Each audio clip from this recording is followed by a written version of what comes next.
Հղիության ընթացքում ի հայտ եկած բազում խնդիրներ կարող են պատճառ դառնալ պտղի թեր զարգացմանը կամ կնոջ օրգան համակարգերի ախտահարմանը։ Հղիության ընթացքում առաջացած բարդությունները նվազագույնի հասցնելու նպատակով Նատալի Ֆարմ Մալաթիա բժշկական կենտրոնը Ծաղկաձորում անցկացրեց երկօրյա սեմինար ծրագիր։ Կոնֆերանսի հրավիրված էին բարձր որակավորում ունեցող գինեկոլոգներ, թերապևտներ եւ ընտանեկան բժիշկներ։ Վերջիններս հնարավորություն ունեցան հանդես գալ զեկույցով եւ ներկայացնել իրենց ոլորտում առկա խնդիրներն ու հնարավոր լուծումները։ Самое главное то, что это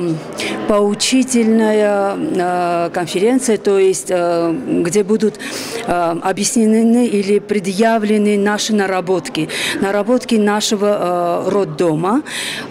Скоро, очень скоро мы отметим юбилей, нашему роддому будет 50 лет. За эти 50 лет он накопил большой опыт,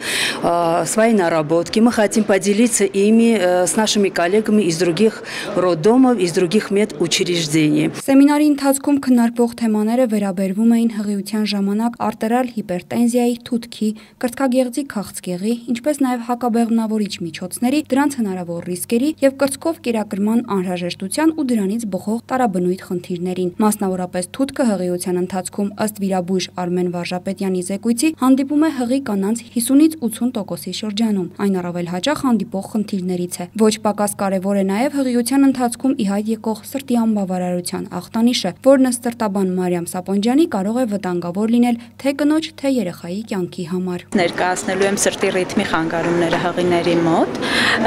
բավականին հաճախ հանդիպող գանգատ է եւ հիվանդություն է եւ շատ կարեւոր է ճիշտ վարել այդ ընթացքում հղիության ընթացքում, որովհետեւ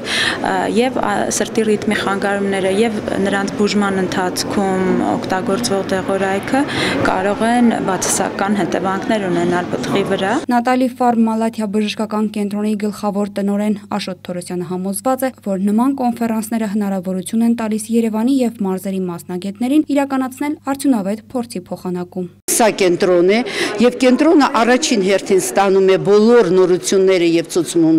ցուցմունքները, որոնք պարզ է որ տարածվում են ռայոնների վրա, ռեգիոնների վրա եւ նպաստելի են դառնում մեր գիտելիքները խորացնելու համար։